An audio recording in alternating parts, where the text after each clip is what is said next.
Well, it's baseball season once again. You knew it was coming.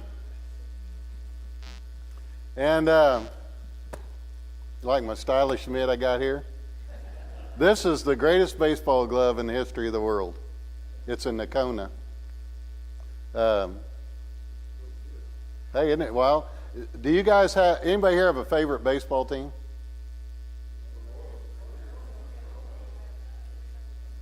Just the Royals? Hey, I'm brave enough to say I'm a Cardinals fan. I like the Royals as an American League. Hey, but here's the deal, okay? I am true to what I root for, whether they win or lose. All my life I've had one team that's number one. With me, it's the Cardinals. We'll talk about that. Some of you already know that. I'm not against, I like George Brett when he was an American League player that I loved, and hey, I like it. I mean, is there just two teams that people like around here? I mean, my uncle is a Cubs fan. You know, it's like, who roots for the Cubs? He did, you know. What's that? When they're playing St. Louis. Okay.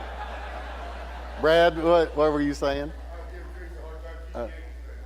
You're a Yankees fan? Okay, there's somebody else in here.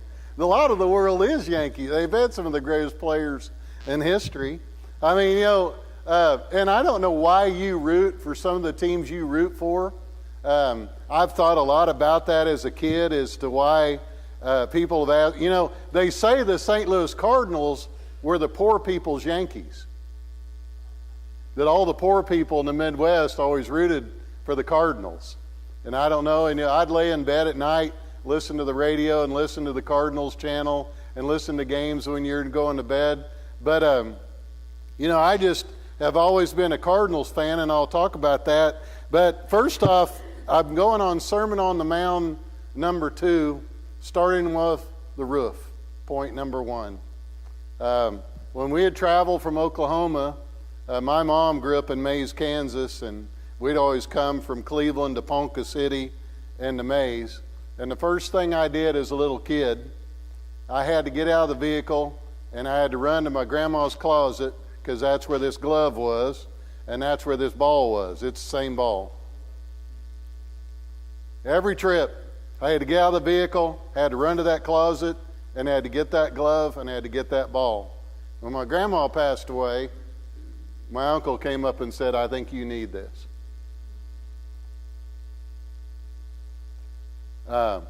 Man, whew, what a memory. The glove. And so what I would do, adults are boring. And so what I would do, aren't they, Wyatt? Yeah, he's going, yeah.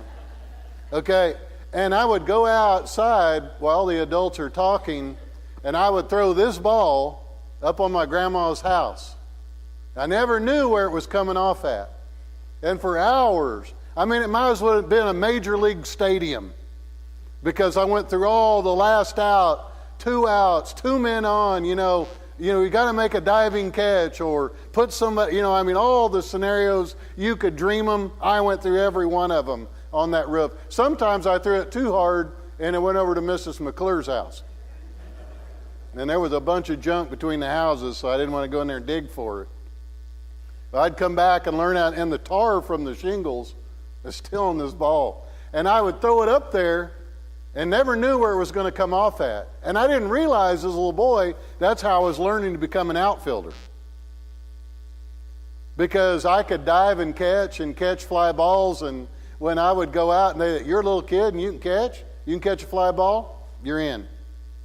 They're like, what, is that a big deal? I didn't realize what that roof represented in my life and where I was headed in life.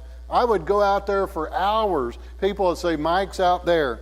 He doesn't want to be in here. He's out there throwing that ball on that roof." And I'm for hours. And every trip and every journey, even when I got older, it had sentimental value. When I got to be junior high age, I would still go get the glove and go get the ball and throw on that roof.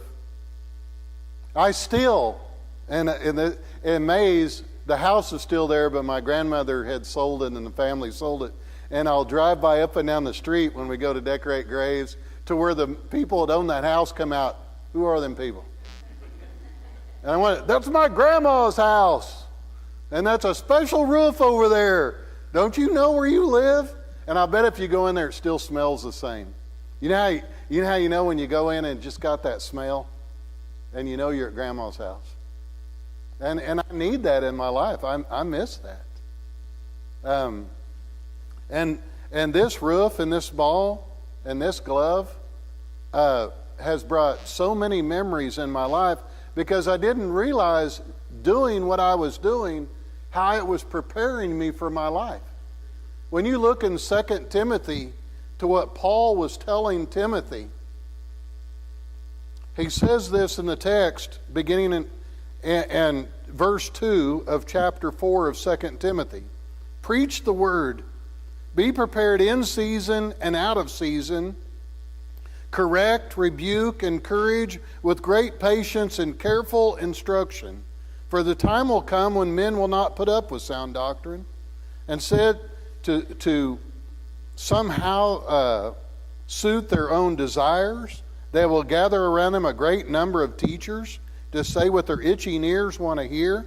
They will turn their ears away from the truth and turn aside to myths. But you keep your head in all situations. Endure hardship. Do the work of an evangelist. Discharge all the duties of your ministry. I mean, when I threw that ball on that roof, I had to be prepared for any direction it might go. And I would just wait. I could hear it move right or left. I could wait and then all of a sudden it would just appear and I would either run and get it or it was too far and I would dive and catch it. And man, I didn't realize how it was preparing me for life. I really didn't. We had a pretty good group of kids, and the time period I grew up in, all the kids could catch, all the kids could throw, all the kids could hit. We just wanted a coach with a jersey. We were ready to play baseball. And when we would go out, we had a pretty good team for a small country town similar to Fredonia. We played the Tulsa All-Stars. Man, we were nervous. The greatest moment of my life. At that point in time, I still have the newspaper article in a trunk. I dove and caught a fly ball in the outfield, and we beat the Tulsa All-Stars. And it says, Mike Hughes turns in the fielding gem of the day, beating the Tulsa All-Stars. Man, it was the greatest moment of my life. I didn't realize that Grandma's roof was preparing me for that moment. That somehow just coming off the roof, I would dive and make the greatest catch of my life. And boy, as I got older, you got to be prepared for a lot of things. You know, this world, it'll kick you in the teeth. It'll get you by the back of the neck and rub your face in the gravel, and it hurts. And boy, in your job, there's moments I don't want to preach. Today was one of them. There's moments in your marriage. There's moments in your life with your family. There's moments in your occupation. They get tough. I know. I'm an adult just like a lot of you. I'm in a family just like a lot of you. And there's moments you just don't want to do things a certain way, and you're done. This world can hurt us. And you got to be prepared for what it throws at you, or you're going to give up and you're going to quit. And I didn't realize that just going out on Grandma's roof was preparing me for a lot of things in life that I had no idea where it was going to go. But I was ready for it. A lot of people ask me, why don't you quit? Or you just always going to root for the Cardinals no matter what? Oh, yeah. Why? Because I have to. Because I have to. That's my team. I've got a great friend, and we'll talk about him later. And when the Cardinals play somebody, he goes, hey, our team lost today. It's not the Cardinals, it's my team. Our team lost today. And, you know, I think a lot of people in life, if they don't have a relationship with Jesus Christ, they're not prepared for what the world's going to throw at them. There's a lot of moments that I know for certain if I wasn't a Christian, that I would probably not be married right now. And it wouldn't be Cindy's fault.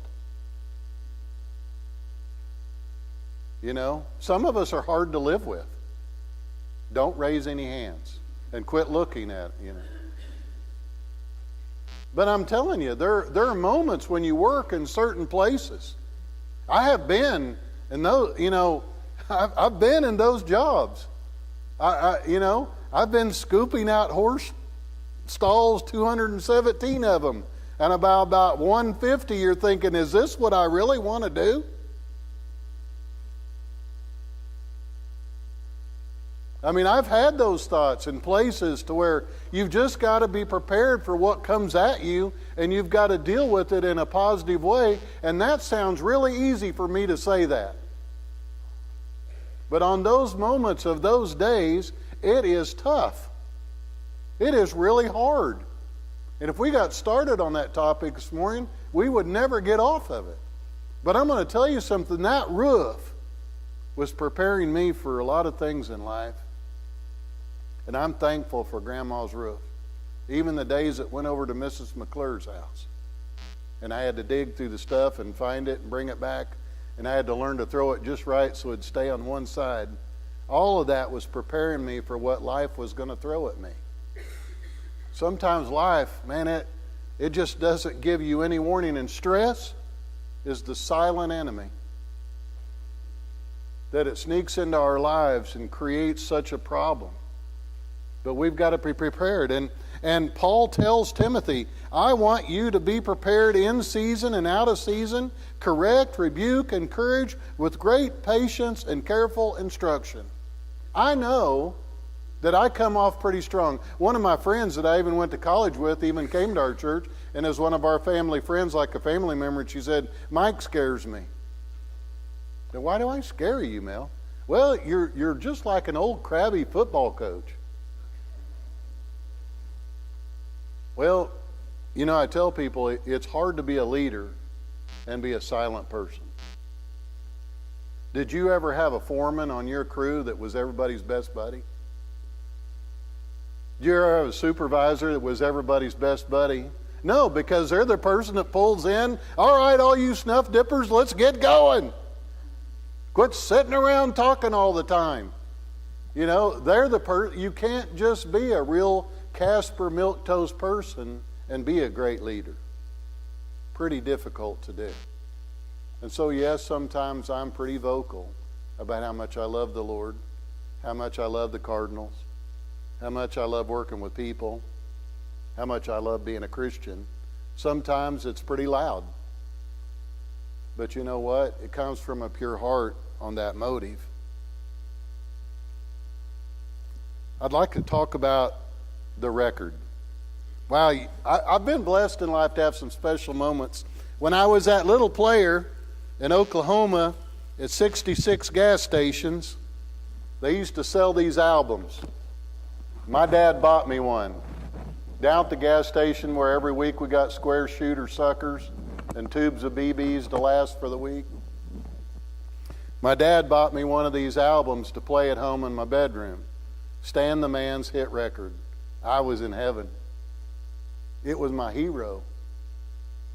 He was the star of the Cardinals. The Cardinals used to come to Cleveland to help us start our Little League baseball because they had a AAA team in Tulsa. It was called the Oilers. They weren't always the Drillers. And they'd come over to our town and help us kick off our season. And they had autograph balls and talk to players. And my dad bought me one of these records. Inside this record, there's a fold-out insert that while you're listening to the album, it tells you where to stand, how to hold your bat. My name's Stan Musial. I'd like to teach you boys how to hit a baseball. I didn't realize then what a special guy he was. but he was one of the nicest men that have ever lived. And all the Major League Baseball players would tell you that. He's one of the great princes that ever played the game. And he was a good player. And so I'd get in my bedroom as a little guy. I'd get my bat out. I'd get the record player going. I'd get the fold-out inserts out, and I'd look at where my feet were, look at where my hands were, and I'd listen to Stan the Man's hit record. And then one day, when I got older, I wrote him a letter and said what a great role model he had been to me, and he sent me back this autograph on a card. He said, "Thanks for the nice compliment." And so I stuck it in there with the album, and I'm not going to have you all touch it too much. Baseball, it's a sacred object. Don't get too close. Man, I would lay out all those statistics and look at them, and people would ask me all the time, you know, not only did you root for the Cardinals, why did you want to be an outfielder? And I said, I want to be an outfielder because my favorite player is an outfielder.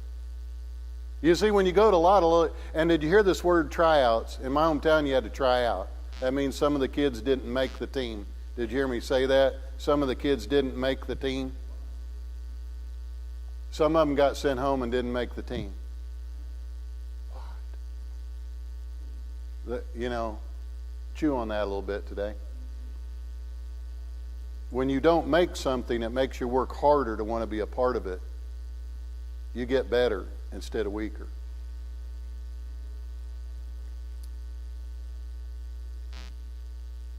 They would say, you want to be first base? You want to be a catcher? Mr. Hughes, what do you play? I said, I'm an outfielder. Everybody, what do you want to be in the outfield for? Nobody, hey, listen, and so if you list some of the greatest players that ever played baseball, guys like Babe Ruth and Mickey Mantle and Roger Maris and Joe DiMaggio and Ted Williams and Carl Yastrzemski, they were all outfielders. Willie Mays was an outfielder. And I wanted to be an outfielder because the greatest players that played the game were outfielders. That's all I dreamed about. Man, to me, a great throw to tag somebody out at home or at second base is just like hitting a home run. Because very few people could do it. I loved that. Man, I always got a spot on the team like, hey, this guy wants to be an outfielder. Everybody else wants to play second base. We'll get out there. And so I'd get a spot. Man, I loved it. And this record, wow, it taught me a lot about how to do things and why I wanted to do this and why I wanted to be a part of it. And you know, it's interesting, as I look at Philippians chapter 4, verse 9, it says this, whatever you have learned or received or heard from me or seen in me, put it into practice, and the God of peace will be with you. When people would ask me, hey, how'd you learn to play baseball? I said, Stan Musial taught me. I didn't tell them it was just a record. And that I did it in my bedroom. Hey, where'd you learn to do that? I said, Stan Musial taught me. Stan Musial taught this kid. Maybe he ought to be on our team. And so I just would listen. I'd go home and I'd watch it and I'd stand a certain way. And you know what? It worked. When I would listen to him and do it, it worked. And I thought, hey, he's a good teacher. I still didn't realize as a little kid how good he was. Do you realize if you go back through your history books and look at some of the greatest players that ever played baseball, and a majority of them played for the Cardinals or the Yankees, of all the great players that played for the Cardinals, and look them up today, it is a list. His statue's in front of the stadium. And the first time in college, I went to a game to see the Cardinals, and I got out and I saw his statue. There's Stan. It's not heaven, but it's close. My favorite players in front of the stadium, his statue. It's Stan the Man. You know, of all the great players, if you read about him, you'd understand why his statue's out there. And he says in that album, take these things, put them into practice, and you'll be a good baseball player. You know what? when we read the Bible, when we study it, we teach it to our young people, we teach it in Sunday school, we teach it in our sermons, we try to role model it in our lives. If we would put the Bible into practice with what we've learned, we would be surprised how it'd make a difference in our world. We've tried our world without God. We've tried our world without Jesus. We've tried our world without the Bible, and it's not working. I think it's time for her to realize that, and look at baseball. Baseball is a very traditional thing. Cindy will even ask me sometimes, she will say, how come baseball players do it like that? Why do they always do that? I said, because it's a percentage. They've done it 1,000,000 times, and they can tell you what's going to happen if you don't do it. And that's why I do it this way. And they've all tried. It's a game of percentages. It's a game of inches. And so you just do it that way, and it works. It's just they've done it so many times, and it's never been changed because this is the way you do it. And it works. And the Bible's the same way. If we take what God is teaching us and we put it into our lives, yes, it's old. Yes, it's been around a while. It's been proven. But we will see that what the Bible teaches is true. We were talking about that in Sunday school this morning. God will not let you down. He will teach you the fundamental things that you need to know. And they are important. Wow. My role models growing up, thirdly, were a football coach in my hometown named Fay Odell. He was my very first baseball coach. When I was 6 years old in my first baseball team, I still remember him yelling at me, Hughes, what are you doing out there, picking up daisies? We're playing baseball up here. You're out there picking up flowers, blowing on dandelions. I still remember him yelling at me out there in the outfield on my first team. But you know what? Mr. Odell was a Christian. He went to church. He was a neat coach. He's a Hall of Fame coach in the state of Oklahoma. And as I got older, I was proud that my role model was such a good man. One of the second role models that I grew up idolizing was Ronnie Epps. He's still my mentor in the ministry today because he was the minister of the church that my family went to, and he used to play for the Cardinals. Yeah, isn't that cool? He knew the players that you talked about. He played with them. And I idolized him, and he was a Christian. Isn't it interesting that I'm a little boy, and one of the people I idolized is a coach, and I became an athlete. One of the people I idolized was a preacher, and I become a preacher. You think kids don't pay attention? You think things don't sink in? I never dreamed that that would be my life would end. And then the third person who had to be the idol in my life, it was Stan the Man. Those were my role models in life. And it's interesting about how we turn out in life and the things that we look at and the things that we learn from. Think about why they were role models. Hey, Wyatt, come up here a second. If you'll come up here at all. Okay, he's headed this way. I always tell people if they're teaching young people to play sports, they wonder why people collect baseball cards. Okay, this one's yours. Okay, well, I'll tell you what, I'll hold it and you do this. This is cigar box. Everybody used to store their baseball cards. Cigar boxes or shoe boxes. It's not full of cigars now. Cindy smoked all of them. But who you got in there? Stan. Yeah, Stan Musial. Yeah. It's kind of hard for some people to say that. Who else is in there? Pride of Vanell. Yeah, who is that down there? Who is that? Stan Musial. And who else? Willie Mays. Willie Mays. Yeah. Oh, that's Lou Brock's rookie card. Yeah. You know that was the worst trade in baseball history. The Cardinals picked him up from the Chicago Cubs. Chicago Cubs are horrible. Who's that on there?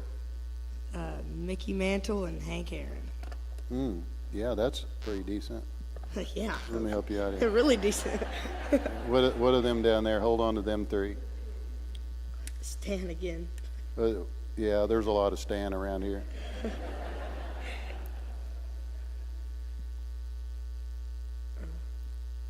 is that? That's a newer guy.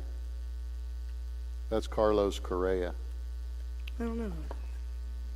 Who's that one? Mickey Mantle. Yeah, okay. You know, They say you didn't like the Yankees. what's that? Yeah, you know what's crazy? You know that we used to go to the dime store and we'd buy these cards in a pack. They could buy your home today or your car. And we would throw all the people we didn't like away in the trash, and we'd take our favorite player, bend it in half, and put it on the fork of our bicycle and make it sound like a motor when you drove it. Those cards today could pretty much pay your retirement. And isn't that crazy? But on baseball cards, what I tell them with kids, on the back, it talks about where they're from, what their history is, where they played, what their records are. And I'd tell kids to look at their records and say, boy, look at his records. Yeah, those are good. What are your records? I don't know. Let's add them up. Ooh, yikes. I'm not doing very good. And cards would challenge kids to want to get better, to be like what they read, and that way it worked in a positive way. Because, baseball, of all the things in the world, baseball, you can fail 7 times out of 10 and still be a success in the Hall of Fame. Isn't that crazy? It's an unbelievable thing in that regard. Here, this one here for helping me. Take that and put it up. It might be worth something someday. Carlos Correa, he's a pretty good player.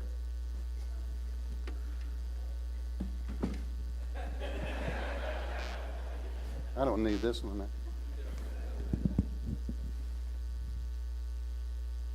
And when you look at those, when you look at the scripture and when we examine ourselves before God, and when we look at how we're doing compared to the scripture, think, yikes, I'm not doing so well.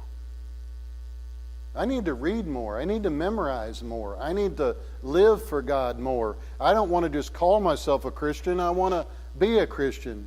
The one thing about Stan Musial that everybody talked about all throughout the history of baseball, what a nice man he was. Reggie Jackson was a great baseball player. And sometimes when kids wanted his autograph, he would write Mickey Mouse on the baseball to ruin it, just to be a jerk to some little boy that idolized him. I heard a story of Stan Musial when a family went to the ball game. Enos Slaughter was the star of the Cardinals at that time. And they wanted to get his autograph and they couldn't reach him. And they said a young boy walked over to us at the stadium and said, "What's your problem?" "Well, we're trying to get Mr. Slaughter's autograph and we can't get a hold of him." He said, "Well, I'll sign it for you." They said his name was Stan Musial, and he became a star of the team. And we were sure glad to have that autograph. And they said every day at his restaurant, anywhere that you saw him, he is always just a very kind, nice man.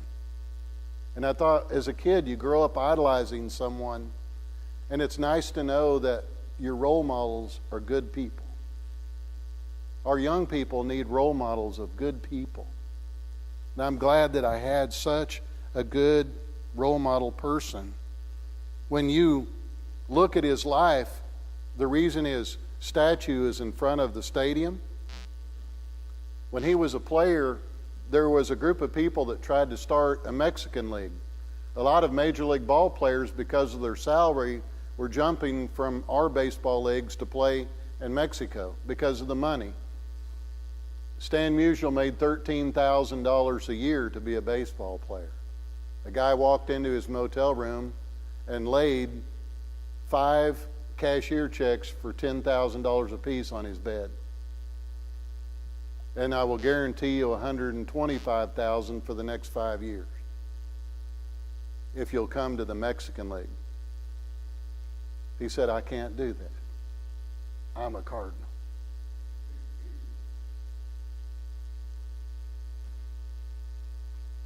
The faithfulness that he had. Look at the money. A lot of guys were jumping from their major teams to go because of the money. He said, I'm a Cardinal. He started and he finished with the same team and never left. He ended his career on a day playing baseball just like he started. Ty Cobb was the rudest man in all of baseball history. Only 3 Major League Baseball players went to his funeral. If you asked Ty Cobb who his favorite player was, he said it was Stan Musial. They said, how good was Stan Musial? And Ty Cobb said, he was good enough to take your breath away.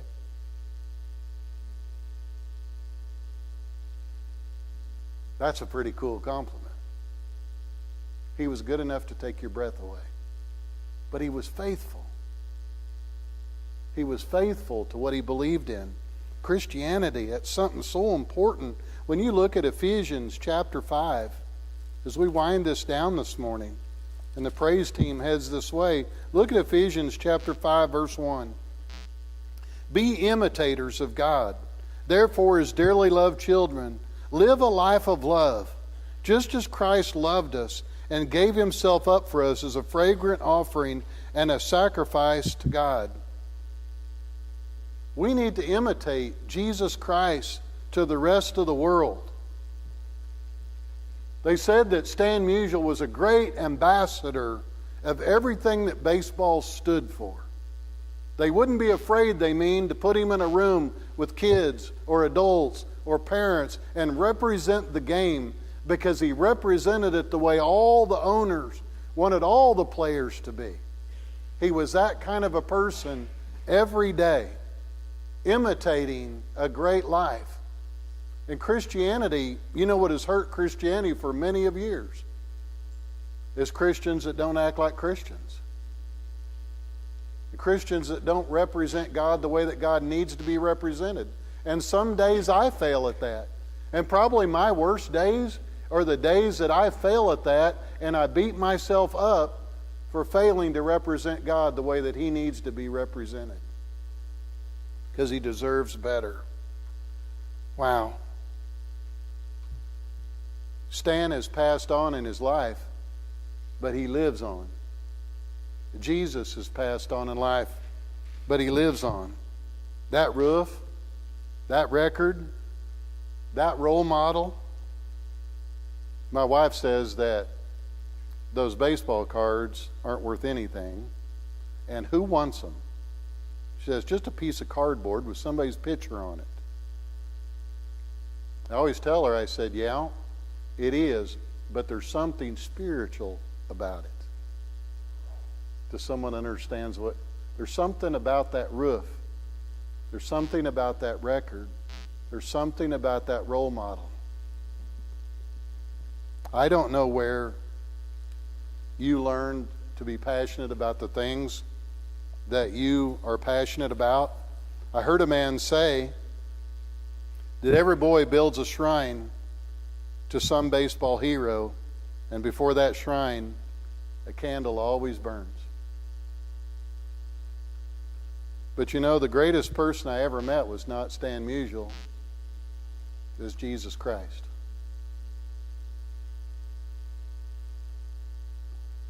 And if we could take that message of this book to our world, people's lives could change. People's lives could change forever. But we've got to be passionate about what we believe in. We've got to take the lessons that we learn. We've got to share them with others. We've got to believe in our heart that it's the truth, and that we've got to stand by it, be faithful to it, and not walk away from it, but always serve God. You know, it says in the scripture, even Jesus himself, he said, in the last days, many people's hearts will grow cold, and they will walk away from Christianity. I hope that I'm never one of those people. I hope that you're never one of those people, but you'll always stay true to the God that loves you. We've been talking about giving our lives to Jesus Christ for a month now, talking about the resurrection. And if you need to make a decision for Jesus Christ this morning, to become a Christian, to join a church, or to rededicate your life, we want to give you that opportunity before we close this morning.